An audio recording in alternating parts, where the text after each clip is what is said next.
Sports Interaction, Canada Sportsbook.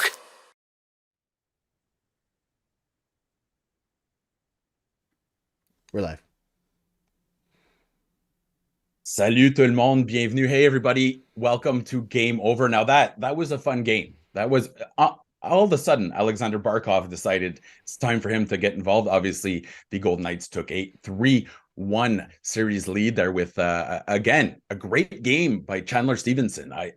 I know we're talking about Eichel, I know we're talking about Marc, but I think he's been one of the best players throughout these playoffs, not just for the Golden Knights, for the whole playoffs. So tonight we have a really special episode. I'm really pumped because these guys are my buddies. They're my go-to. They're my emotional support at all times. So we just spent, sorry it took us a little while to get on live there. We were having a lot of fun because we were just like a bunch of schoolboys reuniting after a while. So we will have Julian McKenzie, one of the brightest, smartest, best looking writers in hockey, who used to obviously cover the Montreal Canadiens. He is now in Calgary with The Athletic. And we might talk to Andrew Berkshire. He's actually going to have an opportunity to speak. So this time I'm going to be hosting. I'm going to talk less, which is great for everyone else, and give these fine gentlemen an opportunity to actually say their piece. Now, before we get going, because I'm going to forget, like and subscribe, or else again Andrew gets really mad. Like, he's nice in front of everyone else, but then he just reams me out for 2 hours if I don't do it. So like and subscribe. Shout out to everyone in the chat, and we're seeing some familiar names here as well. We got Trinka, Adam. Hey Adam, how's it going? Joseph is here. Joseph's hoping Florida can go to 7. We're going to get to more of those comments, but in the meantime, a word from our sponsors. Get in on the action and make your bet with Sports Interaction. Every hit, every shot, every goal. From all your favorite teams and players to professional trolls like Matthew Tkachuk. With competitive odds, the best live in play, and more ways than ever to get into the game. There's Minute Madness. It's an exclusive game with tons of opportunities to win by the minute. Download the app in Ontario. You can use the QR code that you see right in the corner of the screen. Or you can head to sportsinteraction.com/SDPN. That's sportsinteraction.com/SDPN. 19 plus, please play responsibly. All right. So we're going to start this off again. I'm so sorry it took us a while to get on, but we're just so excited to be, the three amigos together. And for me, it's a great opportunity to speak to Julian McKenzie, who, again, one of the best writers covering hockey right now. So make sure you go follow him on Twitter. Julian, how's it going, buddy? Dog, it's been a minute since we've seen it. It's really been like, trying to think, what was the very last time we saw each other? It might have been when I don't think you were with us when we went for Poutine. Were you? I don't remember if you were. He wasn't. Marc couldn't Marc wasn't feeling well when we went out with Laura. So I think I haven't seen you since I moved. Poutine? You did. We went that to. Doesn't sound like me. Yeah, you missed Poutine. We went to Ma Poule Mouillée and we got ourselves. Yeah, it was really good, dude. And it was like the coldest day of the year too. Remember that, Berkshire? Yeah, it was terrible. Yeah, the heat awful. in my car could not keep up. Oh man, but we braved it and we got poutine. But all that to say, you braved the cold. You braved the -10 to have the best poutine of your life. No. It was like minus 35. It was like it was worse. It was like almost like -40. That was like when we were getting those cold snaps. It was the coldest recorded temperature on Earth that day. But it might have been. The poutine warmed your soul, and that's what. And I'm actually 100%. sad now that I 100%. learned that I missed on a poutine. But hey, it's great to see you, buddy. And I think you're coming back into town soon. You're in Calgary. We're gonna get to the game, to the Vegas big win. But real quick, man, how's life out west? It's been good, man. Thank you. So happy to see you. I'm happy to see you too. I'm happy to see Berkshire as well. Thank you for putting my business out there that I will be back home. So now my phone's gonna blow up. Yeah, I've already like the days are getting like packed, but don't worry, we're gonna hang out. But it's been a really fun experience being out in Calgary, getting to know the Calgary contingent as well. I've been on a few Game Over Calgary shows with Audie James, Peter Klein as well. Audie and I've got to hang out a couple times too. He's been really cool, and Peter as well. Getting to know some of the people that are out there too, and the fans. There's some really good fans out there. They obviously want to see their team do well. I'm sure a lot of them. I feel like some of them have kind of gotten over the fact that like Matthew Tkachuk is in the Stanley Cup Final. Some of them have. A lot of them have not. Some of them, I think, at least they've been quiet about it. They've just been kind of maybe focusing on other things. But it's been a really fun experience. But I miss you guys a lot. Well, we miss you. And you know what? Montreal misses you as a market, because last summer we lost a lot of talent in Montreal. It was Dan, Robertson, John Lou, and Julian. We lost like our trifecta of great people. But there's still some okay Marco people D'Amico here. had a lot of slack to pick up. You too. Right? Exactly. But I mean, we have some good people left here. And even though he might look a lot more intimidating than the last time you saw him, I would still consider Andrew Berkshire as one of those great people. How's it going, buddy? I'm doing well. Well, I mean, I could be doing better. My kids could go to sleep normally at the end of the day. Is that why you lost all your hair? Because they wouldn't go to sleep? Is that pretty much? No, I'll tell you what happened with the hair. Essentially, doing this show and having a bright ring light on my face every single game, it started to be very noticeable how thin the hairs were here. And I was like, can I afford to fix that? No. I tried over-the-counter measures for a year. And Really? it's $80 a month. And I was like, I'm not paying that forever. Oh, you were getting that Propecia? You were taking the José Théodore? No. I Propecia? thought about that, but then I looked and it said that that kills your libido. And I was like, can't do that. So not going there on that one. But so I just gave in. Damn, man. I went with the I razor. thought you were done having kids. I already made sure of that. Yeah, it's not the first thing that he cut off. But here's the thing, Andrew. We know, obviously, as a father, you have to be that intimidating figure. Do you think people are a little more because I'm not joking. I was in the car with you for 5 minutes the other day, and I finally look over and I was scared. Like Andrew was intimidating to me, and he's the nicest guy I think I've ever met. Are people giving you a little more space on the sidewalks now? I don't know, because I try to make sure, like, when I was shaving the head, I was like, I don't want to look like a skinhead. Because, you know, don't want Julian not returning my calls. Why'd you want to go there? So I just make sure You know what? when I'm out, we were going right down the road, right down the middle. This show. By the way, this has been like what 5-10 minutes. How much of this series have we discussed yet? Nothing. We'll get into it. I promise. I promise we'll get into it. But basically, what I do, I just smile. I just make sure I've always got a smile outside. So most people is that better or the worse? I think it's fine. I think it's even more scary, actually, on that note. Well, it's not like... Yeah, exactly. That's overcompensating. And Andrew looks like the nicest biker gang member you could be. He's just like smiling at people, just be like, "Hey, do you want to join? You want to join the Berkshire gang?" As organized crime goes there, that's he'd be looking great. All right, so we're gonna talk about the hockey game but I want people in the chat to let me know if I'm right. I think Andrew, has anyone watched Sons of Anarchy? Because you could put him in any background scene, and he would no. But I'm telling you, you could have an extra, like a job, a career as an extra on like mediocre to bad biker shows. I'm just saying. Hey, I've already got an IMDb credit, so Jay, put me in your next biker movie, I guess. There you go. That works. You have an IMDb credit? Where? Well, I don't know if it's actually on IMDb, but I have a movie credit for Goon 2. Remember when they would like flash to the standings? I did the math that made all the standings make sense, because they hired someone initially and they had teams like lower with like less points later in the season than they had earlier in the season. And Jay was like, "Can you fix this?" And I was like, "Yeah, of course I can." Okay, give me that smile one more time. Give me the smile that you show people to make them feel at ease. Yeah, God. All right, I apologize to all our viewers. We're going to get into the game tonight. Obviously, we saw the resurgence of Alexander Barkov, who was kind of invisible throughout the whole series. We saw also Chandler Stevenson. We're going to get into that. Is he a Conn Smythe? Because we're talking Eichel, we're talking Marchessault. We might even talk about Aiden Hill. But I think Stevenson might deserve a little bit of credit there. And we're going to obviously talk about the Calgary connection here, because we know our favorite scribe here, Julian's in Calgary, and Tkachuk might have had a history there. So we're going to see how he's feeling. And at the end of it, I'd like us to all, because it's obviously a Canadian show. The Americans have stolen the show in the playoffs, but I want to hear from all of you in the chat and also from our awesome guests. Which Canadian team will actually have a legitimate chance to break the drought? Because, you know, every year when I see the Habs celebrate, it's been 30 years, 31 years, 32 years since the Cup. It gets sadder and sadder. But in the meantime, we have fantastic hockey thanks to our friends down south of the border.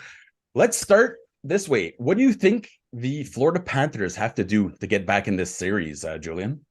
I think they have to get off to a good start. Remember that stat that was, being pushed around at the beginning of the series? They were like 8-0 when scoring the first goals. I get that at the beginning of the series, it didn't necessarily work out. Vegas came back and won, but they're coming off back-to-back games now where they did not start off the way that they would want to start off. It worked out for them in game 3 where they got the tying goal. They eventually won in OT, but they're now down 3-1 in a series hole where, again, they did not get off to the start that they wanted to get. So maybe it's a bit cliche to bring up good starts. A lot of coaches are going to say that, but I think if you're Paul Maurice and you're going into game 5, that has to be emphasized of the highest importance. Obviously, you want your game breakers to play well. You're looking at your guys like Matthew Tkachuk and Carter Hagee, and so you need Sergei Bobrovsky to play well, but you need to find a way to take the energy out of that building the same way Vegas did tonight when Chandler Stevenson scored that first goal, 90 seconds in, essentially. I think if you're Florida, it is paramount to start off game 5 off to a great start.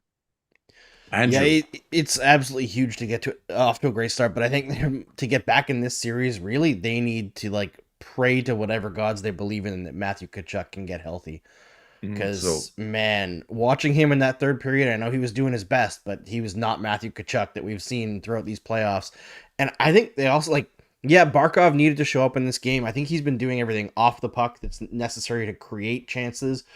But Sam Bennett needs to start scoring, man. All the Calgary guys are really important. Sam Bennett has, I believe, on the Panthers, he leads them in expected goals in the postseason, and he's got 4. Wow. Coming into game 3, I believe his expected goals were over 8. Man, you got to start finishing a little bit. It's really important. Your team needs it now more than ever. But I think more than that, they need to stay out of the freaking penalty box. The Florida Panthers have gotten away with a lot of stuff all postseason long. They're not getting away with it anymore. And I know the fans are upset. There's been some really questionable calls in this series. Really questionable. Very questionable. I still the cross check on Radko Gudas in game 3. That was, he wouldn't have broken an egg for an omelet on that. Yeah, it's been bad. True. However, there were 1,000 infractions in this game that went uncalled. Maybe more. I saw guys just dive tackle. It looked like somebody was throwing out a spear like it was Goldberg. And Marchessault cut across the middle without the puck, and somebody just flat out dove into his legs. Montour went for the full rhino attack at the end of the game. But the wildest thing is that after all of that, with the way officiating has gotten this series, the one call we're going to probably talk about the most is the one that didn't lead to anything near the end of the game when Wes McCauley decided to blow his whistle and there was no penalty call. That was when Matthew Tkachuk and Aiden Hill were having some contact in front. I don't know. It's funny. We're going to look at so many other infractions that, should have been called. But I still would love to know, even if we're talking about a league that doesn't really do the best when it comes to officials explaining themselves that's putting it mildly. The Sahara Desert is known to be slightly warm sometimes. That's just geez, man. But why did Wes McCauley blow the whistle there? Why did he make too short and blow the whistle? What's the deal? Why did he do that? I don't get it. It's he could have made a call in that instance, and even if people would have gotten mad, we wouldn't blame him for it. Fine, okay, there was contact in front of the net, but a whistle's blown, no one knows what happens, and then there's just another face-off. Why did that happen? There are 3 kinds of whistles in the NHL. There's I blew it too early. There's I blew it on time. Then there's I intent to blow. I forgot to blow it. So the refs can't do no wrong at this point, right? It could be in the past, could be in the future, but regardless, you're gonna get a whistle. I agree with you, especially as a high danger area. You felt like Florida had that momentum. But Andrew, I want to ask you this, okay? There's been 37 series in the Stanley Cup Finals where the team is up 3-1. How often did the team that was down 1-3 win those series out of the 37? Ironically, I know this stat in basketball in the NBA, but I don't know it for hockey because I just saw a graphic the other day that Cleveland is the only team. Basketball? I just saw a graphic came across my Instagram the other day that Cleveland is the only team that's ever come back from down 3-1 in the NBA final, which I loved that final. That's true. An amazing final that has that that insane move from LeBron in Game 7 to actually clinch it. Yeah, one of the most iconic plays in sports history. So Sports that history. final should go down in like sports history forever. And I know and the NBA is like such a strong link sport, so it makes it more unlikely. Hockey's a lot more random, but I'm imagining it's not very many, Mark. Well, out of 37, I'm gonna how say many actually 5. came back? Nobody? Oh, Close. 5. I'm gonna say 5. If you would have gone $1, Bob, you would have taken the Showcase Showdown there. One team has done it out of 37. Wow. Okay, so Really? we're looking at such a hill to climb here. Wow. But I think we also have to give some credit because we're talking about Florida a lot. Hey, man, let's talk about how Las Vegas assembled one of the coolest, most entertaining, most exciting, they just went balls to the wall since they jumped into this league. They've taken all the headlines. They're getting to cup finals. The NHL is a copycat league. Do you think, Julian, that we're finally going to see some teams, kind of get a little more brave, a little more bold when they see a team like Las Vegas making all that noise? Here's the thing, too. Like, this happened because the expansion draft, some GMs just devalued their talent. And guys like Jonathan Marchessault and Riley Smith just, hey, you want to take them? And essentially they've been able to run with that. It's kind of funny hearing people be like, yo, man, those guys are the originals. Like, this team hasn't been in existence for like 6 years. Which team gave up Jonathan Marchessault? Florida Panthers? Is that the team? I feel like it's those guys. That's not good. But like, yeah, hey, you have to mention that was one of the worst. And also, don't forget that he wasn't the only player involved there. But they're back in the Cup Final because you know what? They got pretty bold after that too. Stuff like Tkachuk. We're seeing these teams that actually make moves. If you want to ride on the riverboat, you got to go down by the river. Vegas and Florida are some of the only teams that are constantly down by the river waiting for a ride. Do you think maybe some GMs will follow that? That'd be cool to do. I just wonder how many GMs will actually pony up and do that. I mean, like, this Vegas team just from jump ended up being this super competitive team, and they found ways to make moves on top of moves to get to that point. Ironically, like, if you go look at their offseason last year, they didn't make that many moves. They added like essentially Phil Kessel. They offloaded Max Pacioretty in that deal to Carolina. They didn't make that many because remember last year they had all those injuries that kind of set them back, and then they get eliminated in a shootout against Chicago near the end of the year. So like, it's kind of funny you say like, yeah, man, like all these teams just go and balls to the wall, as you say. Vegas kind of looked at their core and they just said, you know what? No, like, this is a team that the year before was a series away from making the Stanley Cup Final. We all know what happened there. And then injuries kind of doomed them. And then they're like, okay, we're going to go back and run this again.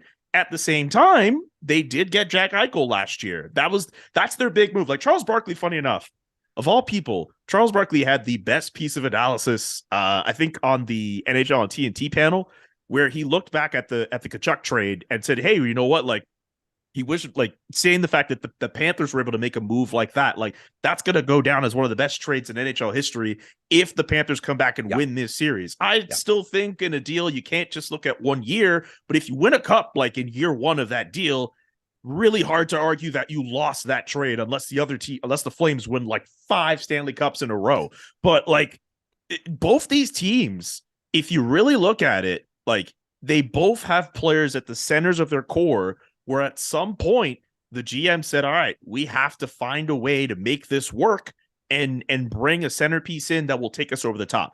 Vegas did it with Jack Eichel, and Florida did that with Matthew Tkachuk. And for the Calgary contingent in here, yes, I understand. Calgary was a loser essentially in both situations, apparently, because there were rumors that they were supposedly in on Jack Eichel too. Oh, really? Damn. Feels like Calgary's been in on everyone. There was like a rumor going around that, like, I don't remember if like Tkachuk for Eichel was a thing, but like there was a rumor before the Eichel deal went down with Buffalo and Vegas. There was a rumor that Calgary was involved. I don't know if it was actually true, but Calgary was mentioned. Maybe it's funny you talk about. Sorry, real quick. Possible that it was Gaudreau because he was pending UFA. I mean, both of them essentially were, nearing the ends of their respective contracts. But you're right, Gaudreau was closer to the end of his contract than Matthew Tkachuk was. At one point, and this was a trade, I believe it was Bob Gainey that made it in Dallas, and he got Joe Nieuwendyk from the Calgary Flames, if I remember correctly. Do you know who he sent back? Jerome Iginla. So then we were looking at this trade now. Obviously, I mean, Nieuwendyk was good, but Iginla was better for longer. You could argue Dallas won the Stanley Cup that year, though.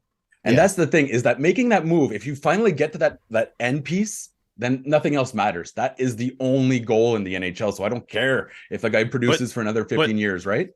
But the thing is, in that situation, Calgary got the younger player who ended up turning into this like this one of the best amazing players of all talent, time. one of the best players of all time. Yeah. Dallas wins in the short term. In this case, you know, they get Jonathan Huberdeau and Mackenzie Weegar. Oh, he went full Montreal on that one. Did you see him? Did you see him? Yeah. Huberdeau.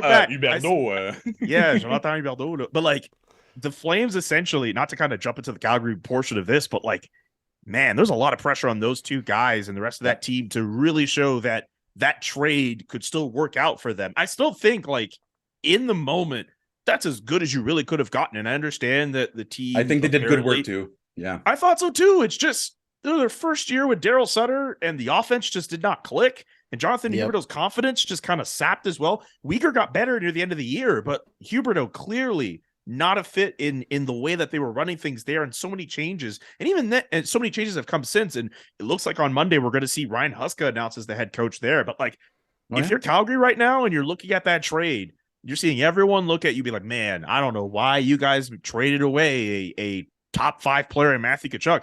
I think that applies a lot of pressure on the guys you got back in return, which are good players.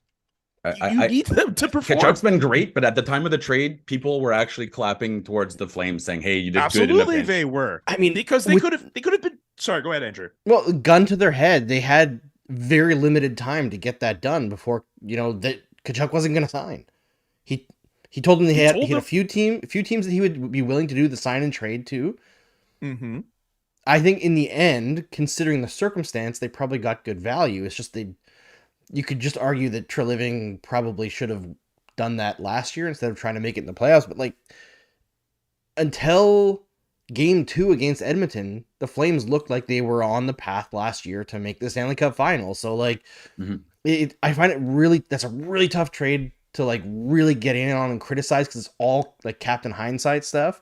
And yeah, they got older, but like, not to trash a noted Alan Walsh client, but you guys know that Jonathan Huberdeau from last year to this year is the biggest point production drop in NHL. It's like history. 40 points. 40 some 60 points. No, it's 60? More. Like, because he was at 115 and he dropped to 55. It's a 60-point drop. Oh. It was not. Look, Jonathan Huberdeau, I'll give him this. Any opportunity we had in the media to talk to him about his play, he owned up. Yep. And even at the end of the season, when he was doing all those exit interviews, he was saying, you know what? Like, Daryl Sutter was trying to put me in the right position and I didn't perform. I'm paraphrasing a little bit, but he did try to take responsibility for ultimately what happened. And then after Daryl Sutter got fired, he then went on BPM Spog and said, maybe Daryl Sutter wasn't the best fit. But Jonathan Huberdeau essentially, like, he tried his absolute best to kind of take that season on the chin there. But to make it more about Vegas and Florida, like, Matthew Tkachuk, like, there's a part of me that's watching this who never got to be in the market when he was there. There's a part of me that like, kind of looks at him doing well and seeing him succeed and seeing him get marketed, essentially. The People magazine feature, him being on the NBA on TNT panel, yucking it up with Shaq and Charles Barkley. Like, there's a part of me that wonders, like, if he was still in Calgary and say Calgary went on this run, would he have gotten the same amount of attention and press and imagine if Daryl Sutter was still there. Like, if Daryl Sutter was there, she wouldn't have allowed him to say anything funnier. I don't think so, man. I don't think so. And there's a part of me that thinks like, man, like, for interviews and clips and stuff like that, like Matthew would have been really cool to kind of talk to. I know I got to talk to him a little bit for the feature story I ended up doing on the trade, but like, man, like in terms of a personality, in terms of a player, like this is something that offseason is going to follow the Flames for a very long time. Like, like when your boys lets go of like the girl that should have been the one that got away. Vicky. And then for like, yeah, sorry, go ahead. And then for like a while, like your friend's like, hey, whatever happened to that girl, man? Or either that, or like she's in Boston bringing now. Her up. Oh, or sorry. like you bring you keep bringing her up in conversation, just like, yeah, that was like that. Yeah, Vicky used to do this.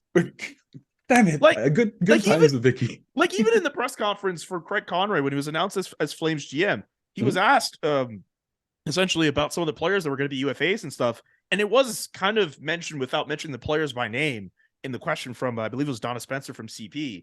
Tkachuk and Gaudreau were not mentioned by name, but Conroy mentioned Gaudreau and was like, okay, we're going to ensure that we do not lose him, like a player like that ever again. Gaudreau and Tkachuk that offseason, unless the Flames have a really good year next year, that's going to follow them for a very, very long time. And I can't imagine how Flames fans are feeling right now, seeing even if they are down 3-1 in the series.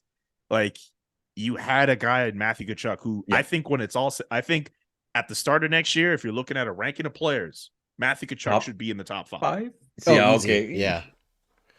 I mean, I believe he was actually ahead of Connor McDavid this year in a bunch of metrics. So, man, Hart Trophy the guy this year should be. The fact is, and like the thing is, I think Julian brought up a good point. Like, even in Florida, where there's not a lot of eyes, Tkachuk's got more attention this year. Now, maybe it's because he's done it a second year in a row, but he did this same level of performance, at least in the regular season last year in Calgary. It's just everyone was like, oh, who's the best guy on that line? Is it Gaudreau driving play? Is it Lindholm? Is it Tkachuk? It's very clearly that it's Tkachuk. Like, those are all good players, but Tkachuk was the guy carrying the mail there. And yeah, I will say, I want to be a bit of a Debbie Downer here because we're talking about like Vegas and Florida making these big It's the new moves. Haircut. He's going to get all negative on us. No. I'm being realistic Andrew, about the NHL and what we're hearing day to day from media. We're talking about like big moves and like, maybe teams are all going to try to go for it when they have a chance to go for it. Like Vegas has been doing, like Florida saw the opportunity to do last summer. They're just, the narrative is just size, guys. It's just two big teams. That's what it's all they're talking about on the broadcast. That's what I was afraid so of. So lazy. The copycat is only in play when it's rough and tumble teams. That's it. Right? Yeah, 100%. And the fact is, like, what is Radko Gudas is a UFA this year, right? Yeah, I think he's going to get this team right here should sign him. I'm telling you, the Habs, that you'd be perfect on their blue line. I would not sign Radko Gudas if someone had a gun pointed to my head. He's exactly the age where he's going to get it. Second time he's made a gun to his head reference on this show. It's the new haircut. He's getting all like haircut. He's getting all intense on us. He's at the exact age where decline starts to happen. He's going to get like a 6 or 7 year contract. Oh, no. And he's a third pairing guy who's a very good third pairing guy. And he's going to get like $6.5 million. Yeah, it's true. Because every GM contract in the league wants to sign a Radko Gudas. There's something else that needs to be mentioned too in all of this. We got to go back on when Berkshire mentioned hindsight in all of this. Because you're absolutely right. There is hindsight to be implied with the Calgary Flames and that trade with Tkachuk. But there was a time when the Florida Panthers looked like they were going to miss the playoffs. And the whole season. Fans, especially, were rooting for that to happen in terms of their draft position. Yeah. And then Keith Tkachuk calls TSN 1050, and he calls his team soft.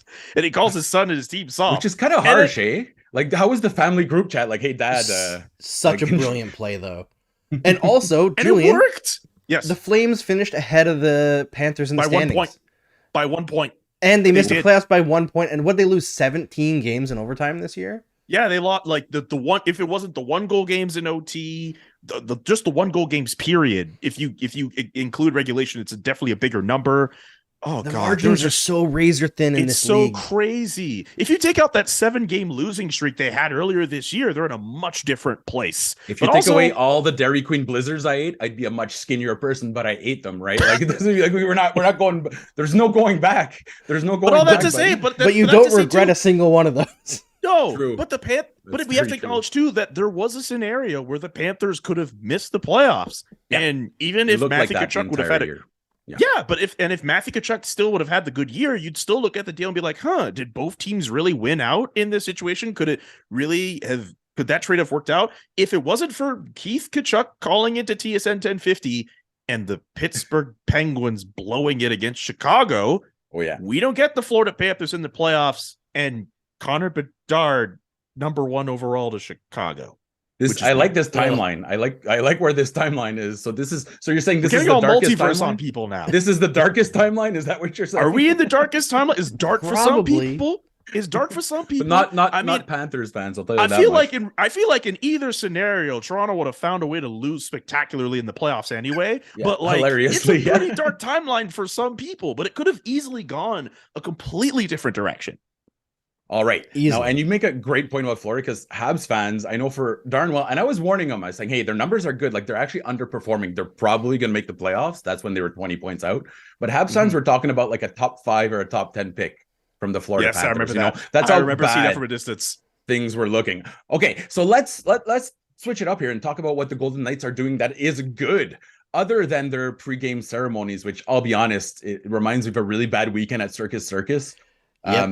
At least that's I don't understand why people love it. I think it's super cringe. It works in It was Vegas. kind of fun the Vegas first is season. I disagree. Vegas is And kitsch.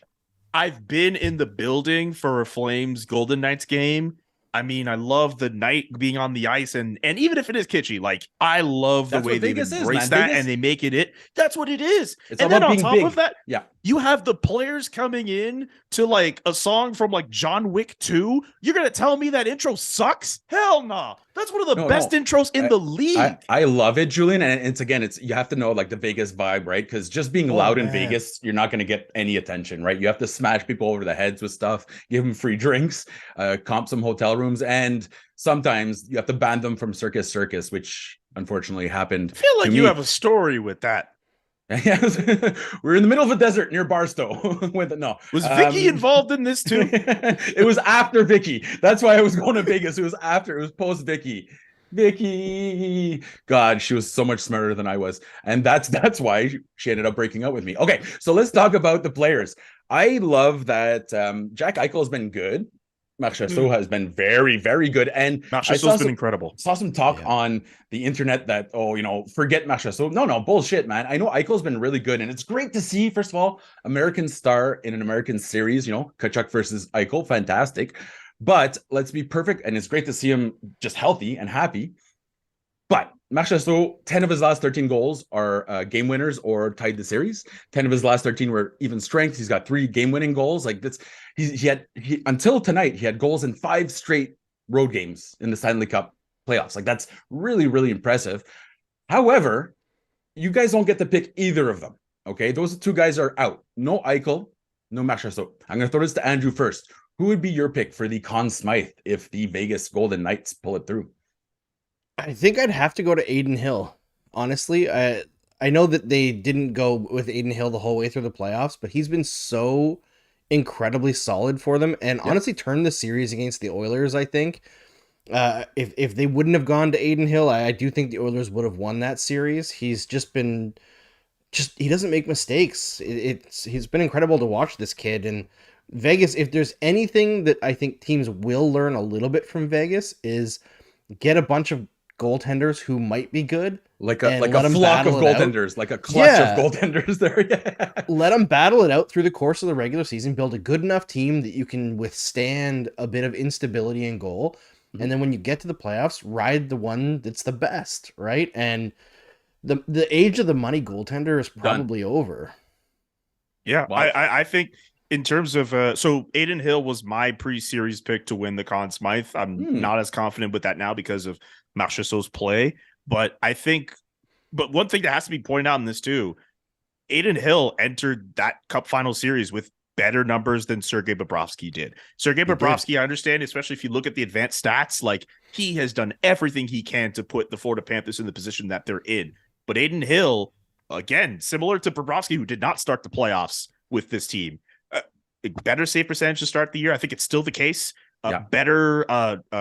He has at least one more shutout than Sergei great Bobrovsky in the first does. 2 games. Nobody noticed this, but actually Florida had the most chances in those first 2 games. So Adin Hill has the save of the playoffs right now with that amazing paddle save in game 1. Like I think, like if you're asking me not to choose between Marchessault and Eichel, I would pick Marchessault personally. Yeah, but I think Adin Hill has as good of a chance as any to get a chance at, especially now if he closes the door in game 5. I mean, he might still not win it, but like I think he definitely makes an amazing case for that. And also to Andrew's point, to Andrew's point and also Mark's point, but in terms of changes we might actually see from teams, maybe the fact that teams might just say, hey, let's get a tandem system in. Let's get as many good goalies as we can. Because one question that's going to go around Aiden Hill this offseason, how much money does he stand to make? If you're the Vegas Golden Knights and you have Logan Thompson, who was hurt, who looked like a Calder Trophy finalist before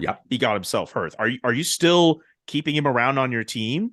Logically you do, but what do you do in this situation? The Ottawa Senators are going to sign him because the Ottawa Senators have the longest history of signing guys for way too long after like a hot run, right? I'm going to go ahead and Aiden Hill to Ottawa right now. Yeah. Yeah, my prediction is Hill either signs with Vegas for a contract that everyone's like, what the hell? How did they get him for so little? 2.75 or something stupid, or they walk away because Vegas, they receive some criticism for it now, but like in terms of running a hockey team, they are easily the most cutthroat team in the NHL. Oh my God! They just toss players aside like they're nothing, and I love it. I don't think they would care. Flipped to Anaheim, and Anaheim ended up being on his no trade list. You guys remember that?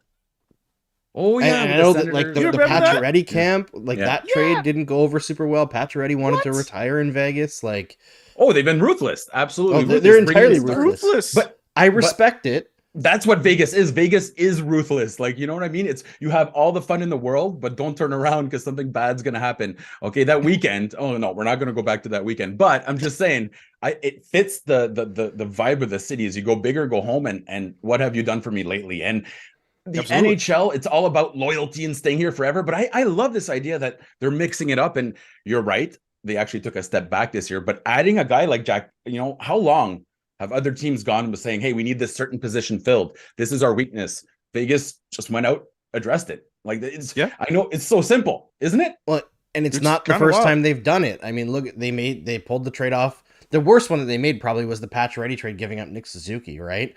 But but everyone, you know what? I will give credit to, well, maybe not credit. I also thought Cody Glass was the guy to get there, and we're not crediting Bergevin today. We're not doing that.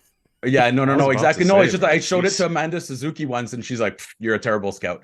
So, okay, here's who. Yeah, I mean, come on, she's like, my son was clearly superior. I mean, they traded for Mark Stone, they traded for Pietrangelo, they traded for Eichel, they traded for Pacioretty. Like, you're gonna give up some big assets if you're playing like the big game hunting that often. But for most of those trades, like what they gave up was not a lot. No, absolutely not. No.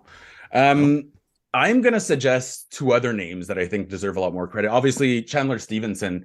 We were talking about this pre-game, picking up like a sneaky good. What was it? He got traded for like the ghost of what was it, Michael Raffle at one point? So essentially the trade is this. So he gets traded from Washington to Vegas for a 5th round pick in 2021. Washington takes that 5th round pick. They move it to Philadelphia. Philadelphia uses it, and they draft Ty Murchison, and Washington gets Michael Raffle. They get him for like 10 games. I think he was battling some kind of injury. And then in the offseason, he signs, I think, with Dallas. So it's like the Forsberg trade all over again. Yeah, which is Martin funny. Erat.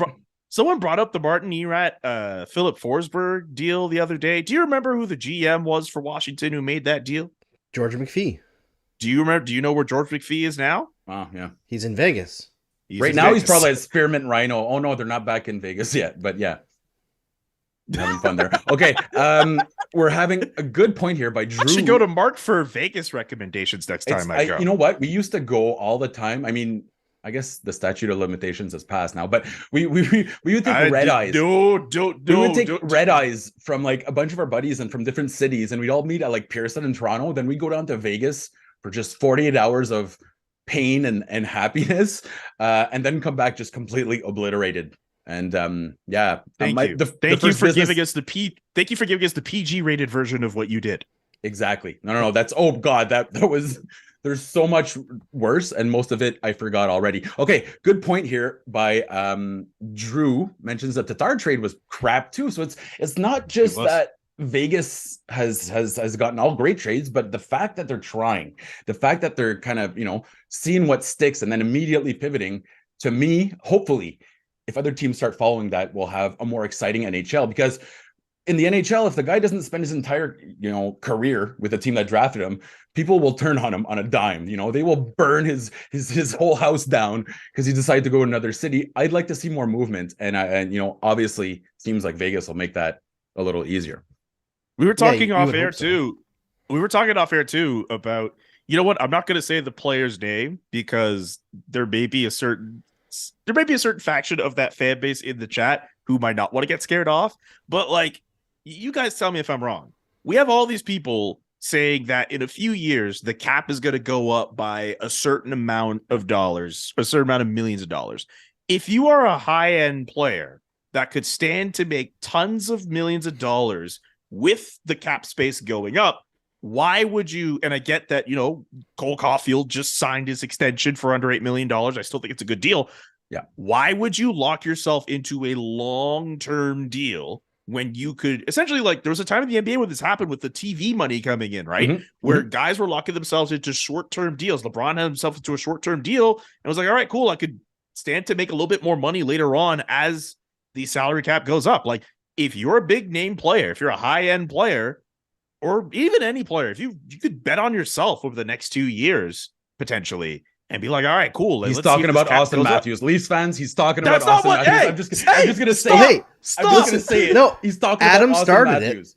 Adam started it on the SDP. He said that Austin Matthews might sign a 2 or 3 year contract. And listen, I've heard but it makes sense. Similar whispers that he might sign like a 2-year deal for like a $15 million AAV. Yeah. And then after that's up, he's looking at like $20 million a year. It makes perfect sense. If it does. Like we're talking. Also, why would you tie yourself long term to the Maple Leafs? I mean, if the team is in a situation where they're closer to their end than their beginning, I think that's also a question you have to ask. You give yourself a 2-year window, and again, just to kind of, we brought this up just because, I actually initially forgot the initial point why we had to bring that up. That being said, because Julian Austin Matthews in Vegas when? They like could you imagine Vegas? They go through all the trading, they go through all the moves, and then they find themselves in a position where the cap goes up, and they're like, Austin Matthews, might want to go to Arizona. 1 year, 1 year, 19 million. Nevada, boom. Nevada is not that far off from Arizona. Maybe he wants to go play there as well. And then you continue that cup win. Austin Matthews and Jack Eichel on the same team. Yeah, wouldn't that just be that beautiful? Would be and you know what? Team America. Team America. Oh my God, that's like that's like the yeah. best 1-2 combo in the league. Like, yeah. Look, all that to say, because you did bring up the fact, like, hey, what if we see more movement? Like, we've been seeing it in the NBA, the NFL to a certain extent too. We see it, especially on social media and the way people consume media on TV. Like, if there's movement like that, people are wrapped up into the games. They're wrapped up onto the teams. They're wrapped up into media coverage. It's something that benefits everybody. When you see a guy get locked up to an 8-year deal, it's like, okay, all right, cool. You just removed all that mystery. Yeah, so I get it. That's all it. Right, that's half his career and most of his prime, done. Right? Yeah. And at this point now, and I'll reiterate the point before we move on here, if the cap is supposed to go up, as everyone says it's supposed to go, and you're a high-end player that can afford to bet on themselves, bet on yourself? Why wouldn't you bet on yourself and keep yourself in a 2-year deal, and then you cash in when it comes time? Yeah. In hockey, I feel like it's 100%. Like, the culture is just not like that. That's what it is. Partially it's due to injuries for sure. Like, your average career is shorter. But it's the whole mentality of you have to stay with this team forever, or else you're evil. You know what I mean? But you don't. Like, yeah. You really don't. Austin, you do, or else you're going to get eviscerated, right? Like, okay, but like Austin Matthews should give a damn about that. Put him in LA, put him in Vegas, put him in any other. Look, don't get me wrong. I think he's going to stay in Toronto. CJ's been consistent on that. I don't think he's. It makes sense that he would sign a short-term deal. I could totally see him in a situation if like the Leafs do really well. It's like, you know what? Fine, I'll just make all my money in Toronto. Like, I can be the king of that city.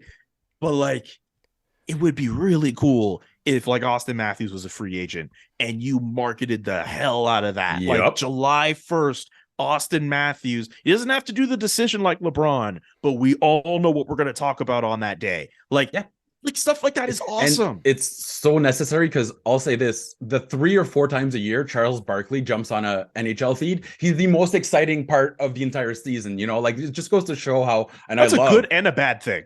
Yeah, well, exactly. It's great because it's Sir Charles. It's great for Charles. It's great for Bad for Charles, hockey. but like, come on, man. Like, I was just It speaks to the issues in the NHL. It's not just the NHL's inability to market itself, but also the players. And Andrew, you brought this up before we went on. The players are also a little, shy of promoting themselves, but it goes back to the culture, right? You're raised as a robot hockey player, show up, grab your own bag, et cetera, have no personality, get on the ice, you know what you have to do. I get it why these guys aren't very good, but you have a guy like Cole Caulfield that'll smile once in a while and do a live stream where he's making popcorn, and that's the most exciting piece of content the Habs had all year. So there's an issue. There's a disconnect from the beginning to the end, and that's why I love seeing Vegas just going crazy and marketing it to the moon. You know what's funny too? There was a time when like people, it just goes to show in terms of the personalities that are in the NHL who people kind of gravitate towards. There was a time when like two of the most exciting people to see in the NHL were not even NHL players. They were Alan Walsh and his crazy tweets and whatever. And remember that graphic with Marc-André Fleury and the sword through him and all that? And Wes McCauley. People used to get off on all those, the way he would make those calls. And he was just being a little he was just being like a showman. And I have never seen that. I've never seen a referee's reputation change overnight, like what has happened this postseason. Right. That first round Leaf series with people were calling for Wes McCauley, said, how dare he referee this series with Sheldon Keefe? There's a clear conflict of interest. There may be a point on that one, but that has completely changed the reputation. And tonight we brought up the fact that he made that call, and man, he's such a brutal ref and all that. Like, and I know for a fact the NHL really needs to get their personalities up in terms of players, because if Alan Walsh and Wes McCauley are all we can get, that's not good. Yeah, and it's not good. As Dave Jackson, the former referee, told us on Game Over at one point. Yes, these guys, and they that's the worst, when they blow too early. They know that they made a mistake, but these are the best of the best, because after every series, they send the best. That's why Tim Peel wasn't really doing many playoff series. They send their best guys into the playoffs, right? So after round one, you cut. So these are literally the two best that the NHL can offer. In the NHL's opinion. The NHL's opinion. They have the best referees, remember that. Yeah, in their opinion, the best in the whole world. But I will say this, and I know Florida fans aren't happy right now with kind of how the games have gone, because they haven't gotten the advantage of refereeing in the final as they did in the other rounds. But I don't think it's been bad or worse for either team right now. I feel one of the great parts about the NHL and the bad reffing is that their poor work, their poor effort is kind of shared. It's fair. There's no targets. So I at least everyone gets a little taste of the buffet of terribleness that is NHL refereeing.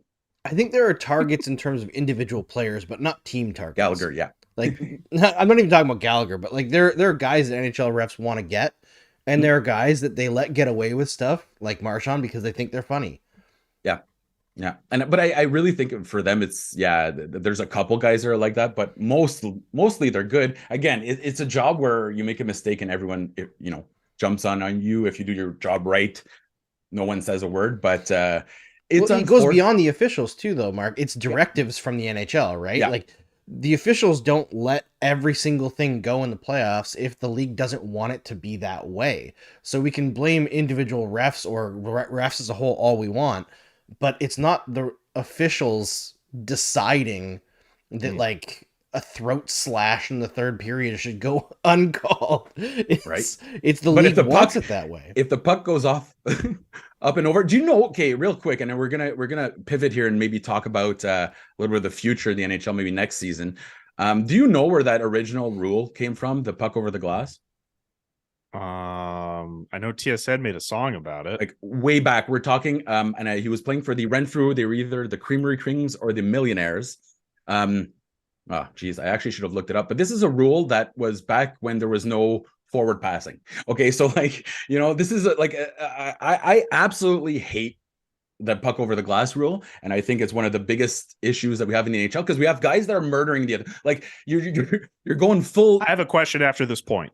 They're cutting people's heads off, and the refs are like, can't do that. But you sent the puck over a little piece of glass, we're going to change the entire momentum. It's such an insult to the fastest game on earth. Like I absolutely hate it. And damn well these guys aren't trying to do that, right? So it's clearly, since it's still happening, it's part of the game. So that's one of the things we have Mark, to, you have a I mean- choice. You have a choice of eliminating one of these two: offside reviews, puck over glass. Which puck one over do you glass, pick? puck over glass, puck over glass. I'm picking offside reviews. I'd pick offside all day, reviews. every No. day. I will yeah. live with puck over glass. Offside reviews are the bane of the NHL's existence. I among agree. other things. I absolutely agree because I feel like linesmen do a great job, but we're talking about like reviewing Zapruder film, footage to see like, was this guy like a micro meter over and it's dumb Yeah. and it saps all the the worst. momentum. But that's a legit rule that's always been there. Whereas the puck over the glass has come and gone in the NHL, and it's kind of just one of those bullshit rules that we just Reviews weren't fell back there. into. Offsides were a thing, but reviews only happened because Matthew Duchesne. Yeah. Well, there were no offsides when there was no Duchesne. forward passing, right? So that at least Yeah, you knew that's that there true. were no. Back in my day, That's I true. used to wear an onion on my belt because it was the style at the time. Speaking of sapping all the momentum, make sure if you're watching the stream that you give the show a like, everyone, because that helps Yes. us grow and gets us more replay views the next day in the YouTube algorithm, helps people find the streams in the next show, all that fancy stuff, and also subscribe to STPN because who doesn't love this awesome network that now has Steve and Adam full time for the first time? Yo, what do you guys moves. think of that? I love It's it. awesome.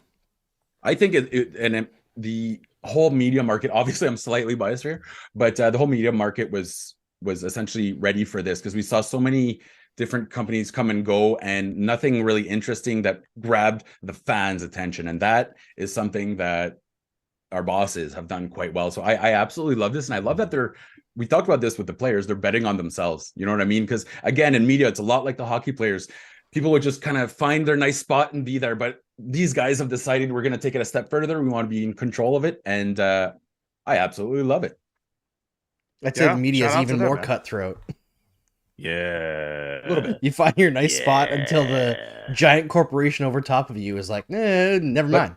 Other than the bad pay, Yeah. the bad hours, the lack of stability, and the lack of job security, and the lack of sleep, and the insane travel, it's a really good career. It's really Yeah. it's absolutely great. Okay, I'd love to hear some input from the fans in the chat.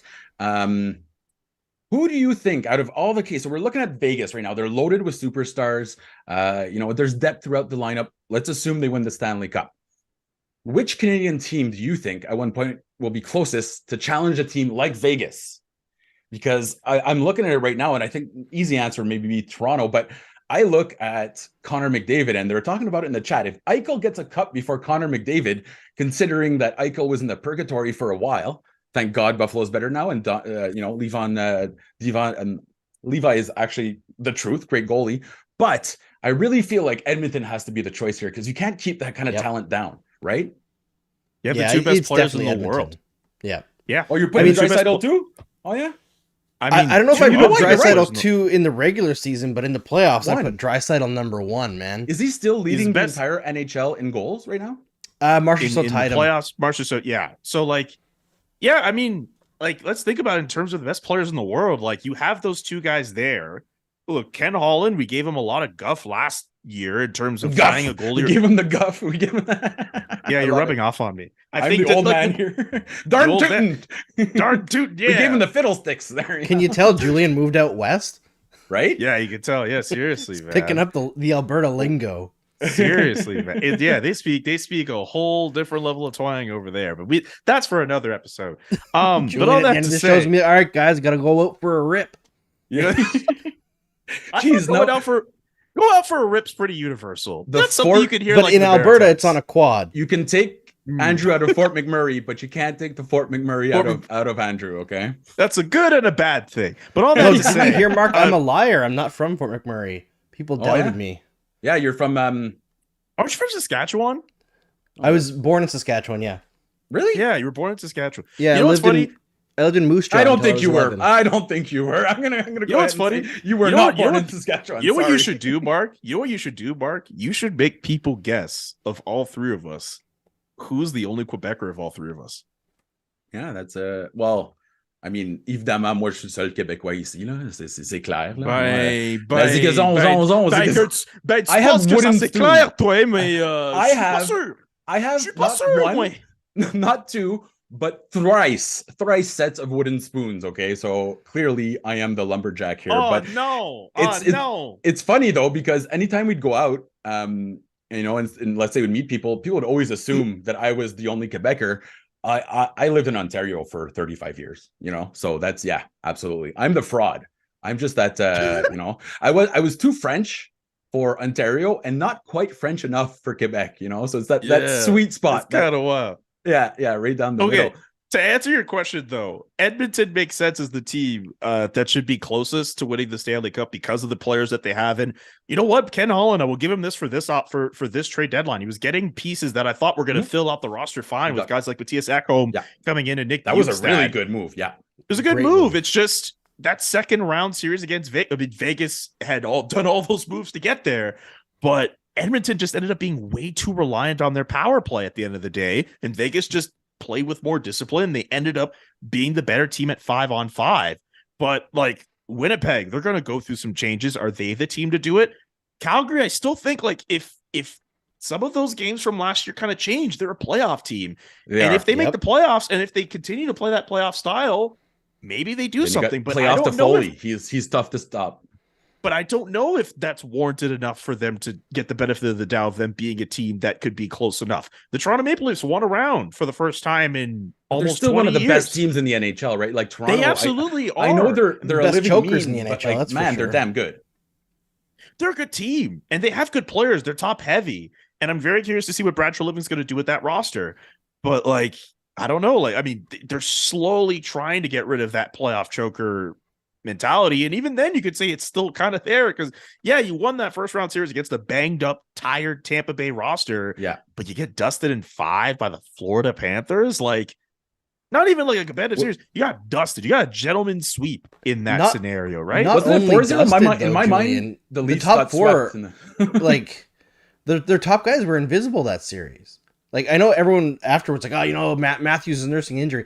I don't care, man. If you're the Toronto Maple Leafs and you've had too many years in a row, I don't care if Matthews' fucking hand fell off. I agree. And stand in front of the net and face punch a puck into the net, man. Like, figure out a way. Same with Mitch Marner. Don't care about the excuses anymore. It's been way too many years of failure. But we don't have to criticize Willie. Willie boy, he's always Willie's amazing. Good Calgary boy, by the way. Good Calgary boy. Hey, maybe the Leafs could do some kind of trade with the Flames for Noah Hannafin and a piece for Willie Nylander. And like a nice beef tenderloin or something that send it over. Some people are even mentioning the Canucks in our chat, which I love optimism. I just want, on a complete different note, I love optimism. But there is some stuff there. I guess the issue here is right now, I don't think either, and it's Toronto or Edmonton are the closest. I just don't know if they have that depth that I would say Edmonton has a little more passion. But what I did like, going back to the whole Matthews thing, is against the Habs when he was smiling and he was getting punched in the face. In hindsight, that looked really bad on him. It showed almost no compete, and we saw a lot more fight from Matthews in the playoffs this year. So, that's funny because we always talk about talent, and I'm a big fan of talent, but you got to, you have to show your teeth in the playoffs. And I thought they did that until it all went hilariously and inevitably wrong. But it's got to be one of those. That's going to carry you, man, because if you're a good team in the playoffs, the other team is going to try to counter your good players. It's all about who's going to carry you on your second, your third line, your fourth line, and all that. Florida, they have all these pieces up and down the lineup. Nick Cousins, of all people, scores the OT winner that he was on the first line tonight, wasn't he? Leafs. Yeah, he was on the first line. He's bounced himself up, but that's a depth player that's been Ryan Lomberg is playing third line minutes. Ryan Lomberg too. And Ryan Lomberg was elite punchable face. Oh god, yeah. In the NHL. And look at my face. I mean, look at this fucking face right here. There, big time, absolutely. But he's a feisty little thing, isn't he? I remember, didn't he fight part of what makes his face so did punchable? He fight Pizzetta? Either way, he's a little firecracker there. Okay, was he also a Flame, or am I misremembering? I don't think he was a Flame. Ryan Lomberg. Yes, he existed. Ryan Lomberg was really. Ryan Lomberg played 11 games for the Calgary Flames. Jeez, wow! It's a Flames series. So and Jack mentioned in the chat here, the key is the secondary scoring, and I think we're always going to go back to that. It's not just secondary scoring anymore, and you have to throw away all the lines. It's just get enough talent in your top 9 that you can keep cycling it. And coming into the game tonight, I see Nick Cousins on the first line, but then I'm realizing, man, that second line is pretty damn powerful. So you have to have that talent all the way through with the star qualities. And I think that's where Toronto and obviously Edmonton kind of fall short there, right? Is not having that talent throughout the lineup. But you don't cut the fat from the elite guys; you cut it from the middle. And I think that's one thing that Canadian GMs struggle to do. To your point, Mark, both these teams, like they have, it may not be like elite level third line type players, right? It's that they have a guy on that like lower down in the lineup that you're like, how is this guy so low in the lineup? Like Sam Reinhart's playing on the third line for Florida right now. Sam Reinhart was a first line player in Buffalo for a long time. When he first went to Florida, he was a first line player in Florida. He put up great numbers this year. He's a really freaking good player. And like Vegas has got Mark Stone on the second line. Not many people have Mark Stone on the second line. And like, Stone's William been Karlsson's good. on their third line center. He's got 10 goals or 11 goals in the playoffs. Would we be talking another about one of the originals. Edmonton needing depth if Ryan Nugent-Hopkins had more than one even strength point in the playoffs? Or if Andrew Kane would have woken up past just the first round there? Yeah, exactly. Yeah, instead of trying to punch out Keegan Colasar or whatever he did. Yeah, well, hey man, Colasar might end up getting the last laugh here. So Vegas, who's coming down? Is anyone in the chat coming down for the party? I know they won. What was their WNBA team won last year, or was that was this year, wasn't it? They're the most recent. They're the reigning champions. The Aces. I'm wondering how a Stanley Cup parade would I'd love them to bring it to Fremont. Like, don't go to the Strip, bring it to Fremont, old school style. Like, there's no way they don't go to the Strip. Yeah, they go to the new Strip. 100%. Yeah, but that sucks. You're not even there. Fremont, you're in the action, man. You got the dome. But like that's the glitz, that's the glamour, that's the spot to be in. That's where people are gonna go. All right, fair enough. Do you think though that this model of what the Knights are doing is sustainable, and does it have to be, Andrew? I don't think it's sustainable. Like, you can get what the Golden Knights have. Like, look how much playoff success they've had right off the jump, right? Jeez. Stanley Cup Final, a couple conference finals, a second round, missed the playoffs once. They've embarrassed 31 other franchises that have been struggling for a long time. They just came in and dominated. Let's be honest. 100%. But, like, when this core ages out, they're going to be horrendous for a long time. Because you can't always buy players like they have been doing, right? At a certain point, you're going to run out of assets. And the Golden Knights, I believe, have the fewest prospects in the NHL in terms of guys. And I bet you their fans don't give a damn. No, they don't. Why would they? They shouldn't give a damn. If they get a rig out of it and they're going to get consistent like playoff presence, like it's going to be worthwhile. Like, who cares? 100%. There's going to be that downturn where they're going to suck, but like if you get a ring out of it, like that carries you for the longest while. But I don't know if you can. Let's go back to Toronto for a second, and not to trash them like we have been doing, which is fun and everyone laughs and blah blah blah, but whatever. But like, how much do you think Leafs fans, Leafs management, how many years of mediocrity and terrible hockey would they put up with to get one Stanley Cup? To win next year? With, like, say they keep that core four together and they win next year. Infinity and beyond. 100%. Like 50 something years at this point. Yeah, like they're already they would make that deal. Going through that now. They would make that deal yesterday, right? And the same goes for Vegas. The same goes for, I think it's so hard to win now, right? 32 teams. And even if you do a great job, you're not like, and again, I don't want to compliment the San Jose Sharks, right? Like the San Jose Sharks were arguably the best team in the NHL for like the entire 2000s up until they got the screw job hard. Yeah. Absolutely. And they won Washington nothing. Right up until they won the cup were called chokers, right? Yep. And funny enough, they get their first Stanley Cup ring and at the expense of the Vegas Golden Knights. They don't care. They don't care. I don't know. And the Capitals have been terrible since they won the Stanley Cup. Not necessarily in the regular season, but like when the playoffs start, they're an also ran. Like they're eliminated before the series starts. Essentially, if you're in Washington right now, the only thing you have to look forward to is when Alexander Ovechkin is going to break the goal scoring record. That's essentially what that team has committed itself to. Yeah. Fine, they're going to be somewhat competitive here and there, but like we all know, Alexander Ovechkin is going to chase that goal scoring record. It's just what it is. After a while, I get it. The shine wears off of whatever ring you won, and you're thinking, okay, when are we going to be competitive again? But considering how hard it is, and considering how weird it is too, because remember, the Florida Panthers could still come back in this series and win. Yeah, man. And you know what everyone's going to say after that? Get into the playoffs. Anything could happen. That's what Marc Bergevin said. That's what people have said for years and years and years. And look, this is a very unpopular take. I don't disagree with that model. It's just to just sneak in. Well, I think You can sneak in if you know you're a good team. Hockey is, man, hockey is so impossible. It's so hard to predict. But it's such a weird thing to predict. It's like, yes, you could like tank for as many years as you can and get as many draft picks as you could accumulate. And you could be Buffalo, who is rebuilding on its rebuild, or Ottawa, which people like me thought they were going to make the playoffs this year, and that did not happen. You could also be in a situation where you've been mediocre to bad and you're trying to get better and you have not maxed out all those prospects that you have.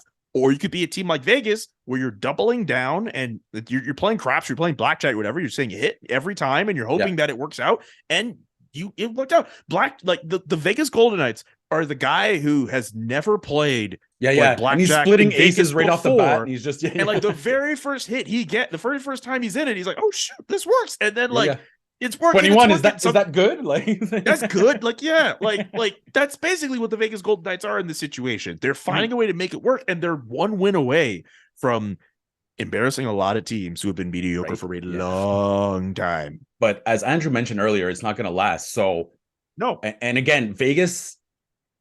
Just again, I'm trying to go PG or maybe even G-rated, but it's a city where you got to be intense. Like things have to really grab your attention. Everyone's jumping at it. It's fun right now because the Vegas Golden Knights are good, but I don't think they could handle a 2 or 3 year, downswing or even more. I honestly don't know, and I'm not trying to insult the market. Eventually, we'll find out. We will, but have to rely on those away fans, right? Because if you go to a Vegas Golden Knights game, like. A good contingent of people who end up in the building, especially in the regular season, are people from all these different that were already in Vegas, and they're already in Vegas anyway. And people will be like, screw it, let's do a weekend to go to Vegas. Especially if you live out in Western Canada, it's so cheap to just find a flight to go to Vegas. Like even at the Flames game I was at, there were even Oilers fans that were there. So like, maybe if Vegas has to go through a period where 2-3 years they're not the best team, they can handle it. Maybe it might be, ironically, it might be like a Florida situation where, Florida, maybe they've had some lean years, but you know what they love? That Christmas time when all those Canadian teams end up coming in and all those fans, those expats are in there. They're making that money off of that. That's definitely held up Florida in some of their leaner years. I could see that happening for the Vegas Golden Knights too, but considering how competitive they've been, considering how competitive I imagine them being in the future too, I can't see them being down for too long, and especially if the salary cap goes up too, maybe that plays a role in helping them out as well, accommodating some of those contracts. Maybe you bring in Céline Dion as like a half host, to get that star quality. And there will be no disparaging of Céline Dion on this stream. Hey, Trinka's leaving. It's 2 a.m. over there, so we're just gonna say goodbye to him and everyone that's watching. We first of all absolutely adore it. We're lucky to have all of you. It's so we midnight do appreciate it. where you guys are at. Well, and Trinka, I guess, would be like on a boat about 30 minutes out of Newfoundland if it's 2 a.m. right now. But if you could like the stream, I would really appreciate it, because then Andrew would give me my pittance of $13 this month, and I can go into the forest and find some delicious nuts, maybe buy a loaf of bread. It's tough. It's a tough industry. Andrew, what can Florida do here? What's the game? Like, I know we talked about starting strong, but they need their superstars to be superstars in Game 5, don't they? Yeah, they need guys like Sam Bennett to start scoring. They need Matthew Tkachuk to tape up whatever's helping or hurting them, and Barkov obviously has to be great, but they need Bobrovsky, right, to be what he was in the first 3 rounds. Mm-hmm. They need him to stop some pucks. I know he wasn't the reason they lost tonight, but he needs to be basically impenetrable against the Golden Knights to secure the bag here and push the series further. I don't think it's going to happen, though. I think this might be over in 5. Man, I thought if they won tonight, it would have gone a long way to the series being 6 or 7 games. It could still very well be at that point. But, I mean, Andrew mentioned off the top, or Marc did, I don't remember, but Matthew Tkachuk needs to be healthy. As healthy as he can be in the playoffs. I think his shoulder's barely holding on right now. Like, as a guy that's had a lot of shoulder issues and reconstruction, I see that. And when you're hanging it down, like as if you're holding 50 bags of milk, that's not a great sign. What's worse, when you're dealing with a shoulder that's kind of dangling that way, or when you have to like bang on your knee to put it back? Are you referencing Marc specifically? Okay, my broken bones. For those of you that don't know, I'm 1,000 years old, and I screwed up I've been meniscus free since '93. Okay, since the last time a Canadian team won a cup. You gave your meniscus my meniscus Montreal Canadiens to win the Stanley Cup. That's what distracted McSorley, and that's why his blade.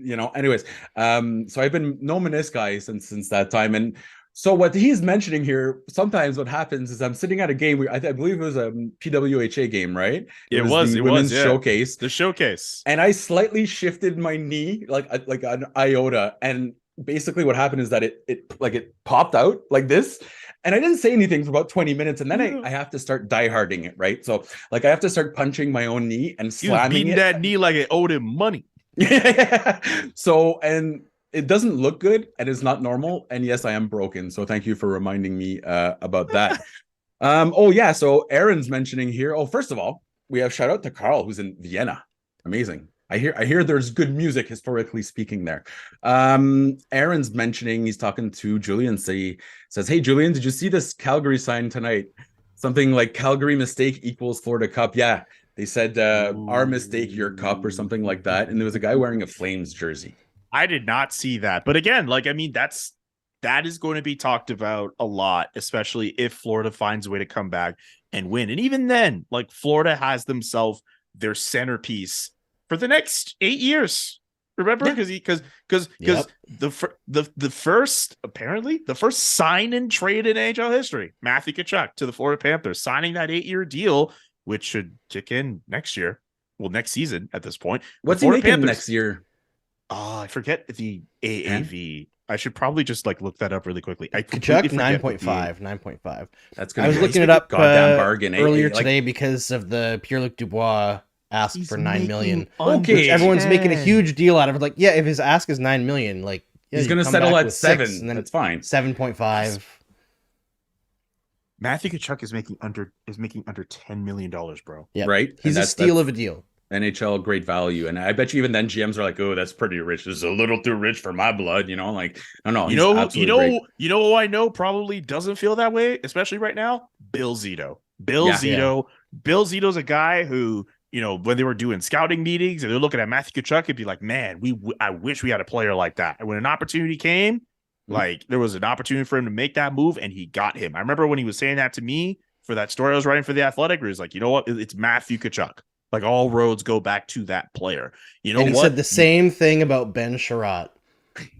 Yeah, but you're not going to see home runs every time. The Florida Panthers were one shootout loss away from blowing it up. A lottery pick, basically, for Ben Sherratt.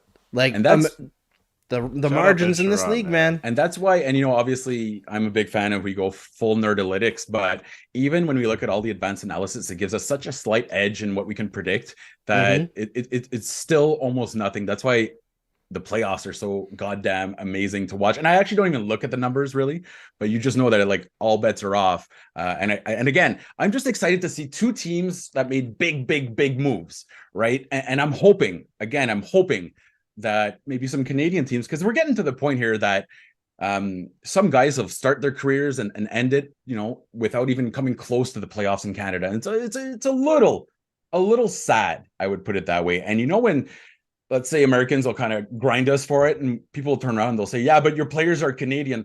That's not the comeback you think it is. Like, that's actually worse. You know what I mean? Like, it's like our workers had to go to the United States to find success. Like, that's what you're essentially saying there. So it would be great if they would actually start to emulate some of these big moves. All right. So Aaron's in Australia. Oh, geez. Right on. Let us know where else you are. I feel like we're running long. Andrew, are we running? Super long, but that's Andrew. okay. Yeah, I was about to say. Do you have two children? I do. How long does it take you to moisturize your head before you go to bed? Half a second. Yeah, it's like that. But do you ever go bowling? Do you ever go bowling before? Hey Andrew, when you wash your face, when do you know where to stop? I just go the whole way, man. Andrew, we love you, man. We're just making jokes, man. It's all good. We absolutely do, and that's the fun. So we're gonna wrap it up. And again, if you could like the stream and subscribe, we would love you for it. This is my last hosting for this year. We got a lot of cool stuff planned, though. I don't know if can we announce what we're doing, that thing we talked about yesterday, Andrew? Not yet. I gotta get that approved first. Ooh, tantalizing. You gotta go to Adam Wild to get it approved. Yeah, that's right. But we do want to thank absolutely everyone in the chat, because the amount of times that you listen to us ramble on and on, it's just a privilege for us to be able to talk hockey and be hanging out with you and everyone in the chats are our fourth host. Let's be perfectly honest. Because once we start going on a tangent, they're the ones that remind us what the hell we were talking about 30 seconds ago. Shut up and get back to hockey. We're like, oh, right, the game. Yeah, exactly. Right. Game over. Before we go, though, I would just like I'd encourage everyone to, obviously, I'm sure you know where to find Andrew on Twitter. Julian, where can they find you only have 17 jobs this year, so you've been lazy some bitch. Okay, but I got rid of like 15 of those jobs. Right? Andrew technically has one of the jobs I had. Julian was the Airbnb of jobs in hockey. Like he was just taking like every single one of them. Just ruining the housing market. No. They were just calling me up, man. Just be like, hey, that's the reason. These days. Because Julian is easily one of the smartest and best writers that we have in hockey. Julian, where can they find you? JK McKenzie is my Twitter handle. The Athletic is where I write stuff. Subscribe to the Athletic Hockey Show. I do the Monday show with Ian Mendez. Ian, I believe, not available for the Monday show. He might still be putting in that bid for the Ottawa Senators, so it's going to be me and Marc Lazarus doing that show. And you're gonna crap on all the small things being played in all the arenas. We might do that. We might piss people off on that. There's also another show we do on SDPN. I don't know if people know about it. The CJ show, perhaps? Is that never heard of it? Yeah, never heard the of it. CJ show. The C stands for Chris, and the J stands for Julian. Yeah. No. And right now, do you have anything in the works? Or are you just being lazy again? Or are you just kind of letting your? I wish I was being lazy, bro. There's a reason they come for you, Andrew. Not for me and Andrew. There's a reason we're still in Montreal, but there's a reason that they keep calling you Julian, and it's again any single company in the world would be lucky to have. I'm a bit more limited now because one company's paying me that money, and they say, hey, you can only work for so many people. So, no, man, I got stuff in the works. Got an announcement coming up. Maybe in a couple weeks, I guess. We'll see how that goes. That'll be fun to do. I'm just looking forward to July, man. I'm looking forward to the draft. I'm looking forward to free agency. Are we going to Foo Fighters finally? Did you get your tickets yet? I got my ticket for Foo Fighters. Are you going?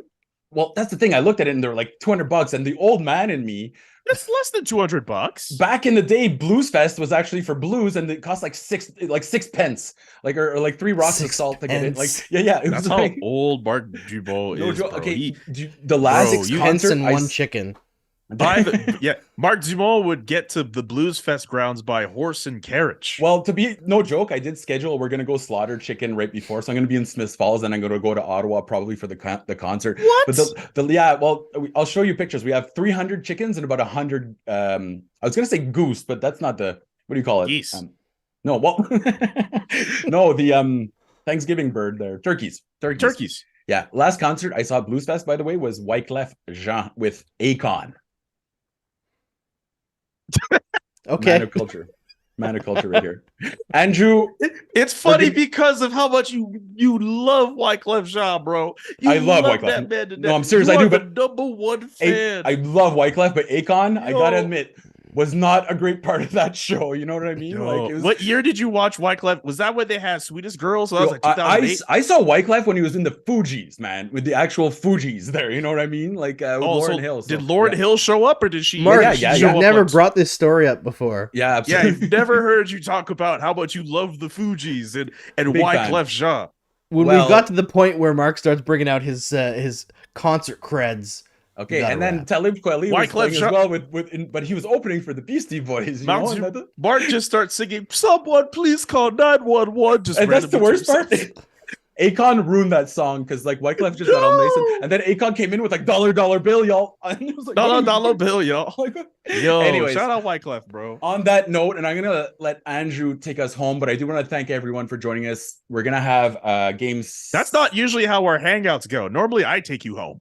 Yeah, that's true. Very true. One drives everyone. Hey, I'm more sober than you've ever seen me my entire life. Okay, so that's the great part. We have game 6. I'm not sure who's or game what game. Game 5. Game 5, brother. Game 5. Tuesday. I'm not a numberologist, and make sure to keep an eye for Game Over because we're going to be going live right after that. Andrew, final thoughts? Final thoughts. It's just a pleasure to see you all today. Julian and Marc, love you both. And I love everybody in the stream chat. Thank you so much for hanging out with us tonight. It was awesome. See you for the next one.